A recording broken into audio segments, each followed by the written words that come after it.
और हमको फंसाया गया, जाल फरेब हमारे ज़मीन हमारी संपत्ति हड़पने के लिए। मैंने उनको हिसाब किताब मांगा और हट जाने के लिए कहा, इसलिए हमारे ऊपर उन्होंने कई गोरखपुर में पहले किया और इसके बाद फिर वहाँ असफल हुआ तो इसके बाद फिर मगहर में इन्होंने दवा किया।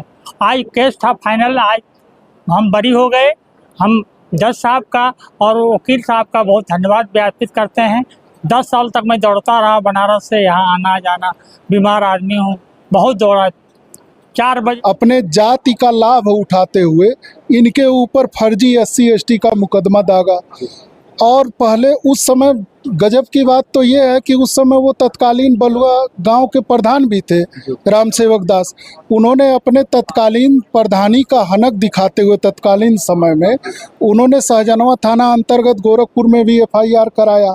सेम घटना, same time, same day, same place, सब कुछ दिखाते हुए। घटना मगहर की थी और इन्होंने प्रधानी का हनक दिखाते हुए सहजनवा थाने में मुकदमा पंजीकृत कराया। 156(3) से एक नया मुकदमा उसी घटना को लेकर के फ्रेम कराया और उन्होंने लूट का मुकदमा दिखाया कि सुबह 6 बजे कबीर चौरा आमी नदी के तट पर जो है इन्होंने हमारे साथ लूट किया, गाली गुप्ता दिया, मारा पीटा। और उसमें जब FIR दर्ज हुआ, विवेचना हुई, विवेचक ने स्वयं स्वीकार किया कि तथ्यों को छिपा करके, जब मैंने विवेचक महोदय का, उस समय तत्कालीन CO थे रमेश कुमार, उनकी जिरह जब मैंने की तो उन्होंने स्वयं माननीय अदालत के सामने स्वीकार किया कि वादी मुकदमा ने तथ्यों को छिपा करके हमसे जो है विवेचना करवाया, क्योंकि एक ही घटना का 2 FIR 2 अलग अलग थानों में संभव नहीं है। सारे सबूतों और गवाहों को मद्देनज़र रखते हुए आज हमारे संत कबीर नगर के जिला न्यायालय में माननीय SC/ST एक्ट के तहत माननीय न्यायालय ने आज हमारे क्लाइंट आचार्य महंत विवेक दास को बाइज्जत बरी किया है।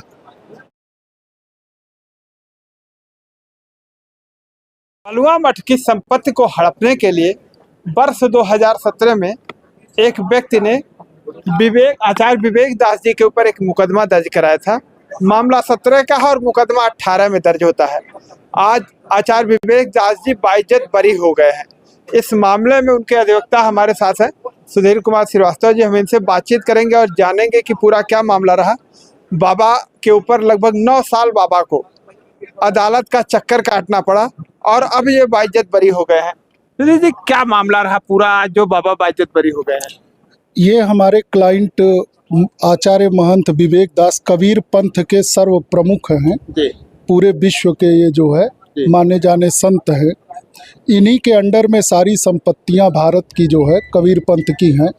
तो इन्होंने अपनी जिम्मेदारी बखूबी निभाते हुए वर्ष 2017 में जो है मगहर आए थे और आकर के उन्होंने बलुआ मठ है एक सहजनवा थाने के अंतर्गत गोरखपुर जिले में, उसको इन्होंने कहा कि जो है उसके देख रेख करने वाले उस समय वो थे महंत राम सेवक दास, जो इनके वादी मुकदमा है इनके ऊपर जिन्होंने मुकदमा किया, उसी को इन्होंने कहा कि आप इसको खाली कर दीजिए। तो उसी प्रकरण को लेकर के उन्होंने जो है अपने जाति का लाभ उठाते हुए इनके ऊपर फर्जी SC/ST का मुकदमा दागा। और पहले उस समय गजब की बात तो ये है कि उस समय वो तत्कालीन बलुआ गांव के प्रधान भी थे, राम सेवक दास। उन्होंने अपने तत्कालीन प्रधानी का हनक दिखाते हुए तत्कालीन समय में उन्होंने सहजनवा थाना अंतर्गत गोरखपुर में भी FIR कराया। सेम घटना, same time, same day, same place, सब कुछ दिखाते हुए। घटना मगहर की थी और इन्होंने प्रधानी का हनक दिखाते हुए सहजनवा थाने में मुकदमा पंजीकृत कराया, वो भी 307 IPC के तहत 504, 506। वहाँ पर चार्जशीट फाइल होती है माननीय जनपद न्यायालय गोरखपुर में, वहाँ सारी घटना झूठी पाई जाती विवेचना में, मात्र 504 में चार्जशीट दाखिल होती है।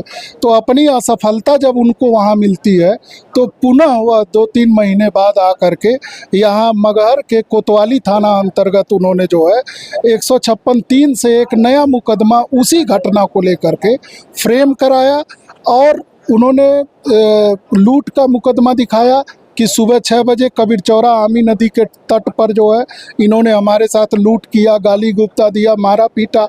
और उसमें जब FIR दर्ज हुआ, विवेचना हुई, विवेचक ने स्वयं स्वीकार किया कि तथ्यों को छिपा करके, जब मैंने विवेचक महोदय का, उस समय तत्कालीन सीईओ थे रमेश कुमार, उनकी जिरह जब मैंने की तो उन्होंने स्वयं माननीय अदालत के सामने स्वीकार किया कि वादी मुकदमा ने तथ्यों को छिपा करके हमसे जो है विवेचना करवाया, क्योंकि एक ही घटना का 2 एफआईआर 2 अलग अलग थानों में संभव नहीं है।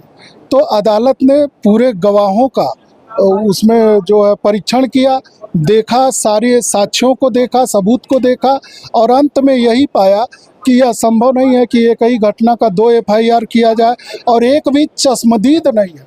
जबकि हमारे मगहर में कबीर चौरा जो है वो अंतर्राष्ट्रीय टूरिस्ट प्लेस है और सुबह 6 बजे वहाँ स्थानीय लोग मॉर्निंग वॉक पे आते हैं। बावजूद इसके एक भी व्यक्ति इस घटना का आई विटनेस नहीं था, चश्मदीद गवाह नहीं था। उसके बाद अदालत ने देखा कि जो लोग गवाह हैं वो भी डिनाई कर गए कि हमने अपनी आंखों से घटना नहीं देखा था। इसमें स्वयं कबीर चौरा मठ के जो महंत हैं श्रीमान विचारदास जी, उन्होंने भी अदालत के सामने बयान दिया कि ऐसी कोई घटना हमारे सामने घटित नहीं हुई थी।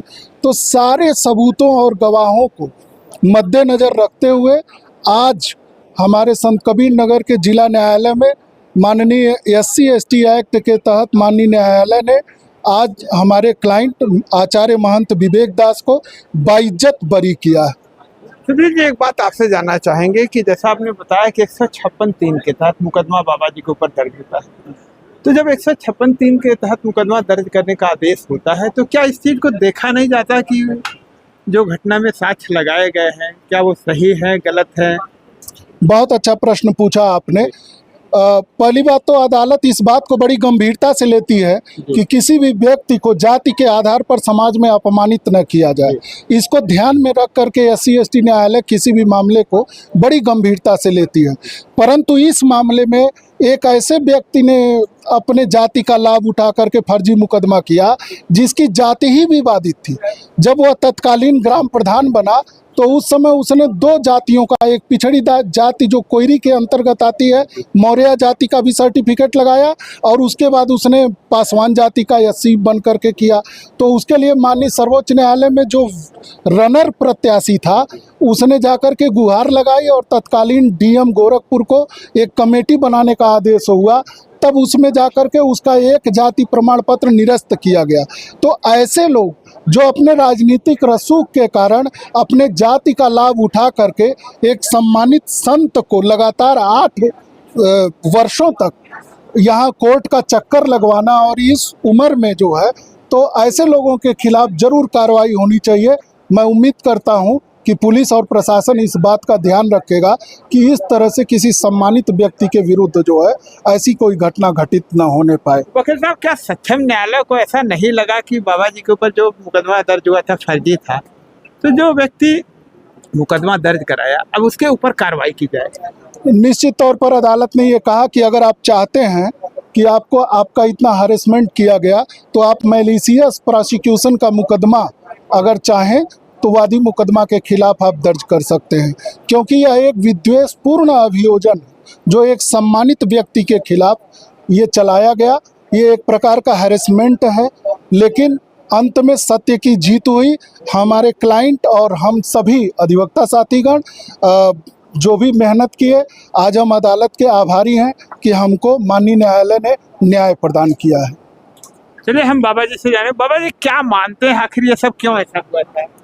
अभी हमारे अधिवक्ता महोदय ने जो बातें कही वो सत्य है और हमको फंसाया गया, जाल फरेब, हमारी ज़मीन हमारी संपत्ति हड़पने के लिए मैंने उनको हिसाब किताब मांगा और हट जाने के लिए कहा। इसलिए हमारे ऊपर उन्होंने कई गोरखपुर में पहले किया और इसके बाद फिर वहाँ असफल हुआ तो इसके बाद फिर मगहर में इन्होंने दवा किया। आज केस था फाइनल, आज हम बरी हो गए। हम जज साहब का और वकील साहब का बहुत धन्यवाद ज्ञापित करते हैं। 10 साल तक मैं दौड़ता रहा बनारस से यहाँ आना जाना, बीमार आदमी हूँ, बहुत दौड़ा। 4 बजे भोर में उठ कर आना पड़ता था, 10 बजे यहाँ कोर्ट में हाजिर होने, बहुत दिक्कत हुई।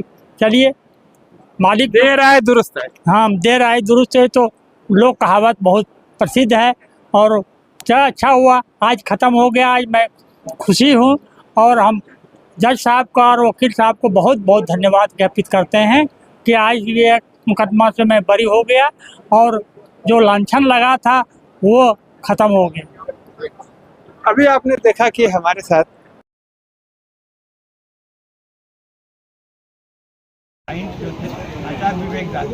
इन लोगों ने अपनी बात को बहुत बखूबी से रखा कि किस प्रकार से इनके ऊपर मुकदमा दर्ज होता है, और मुकदमा दर्ज होने के बाद लगभग न्यायालय में 9 सालों तक कार्रवाई चलती रहती है, और महंत जी को बनारस से लेकर के यहाँ पे आना पड़ता था, और इन्होंने बताया कि सुबह 4 बजे जगते थे तब यहाँ कचहरी में पहुँच पाते थे।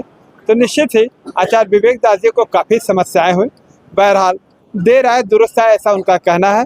अब वो इस मामले में बाइज्जत बरी हो गए हैं, जिसको उन्होंने किया ही नहीं था। इस वीडियो पे आप लोगों की क्या राय है, कमेंट करके बताइए।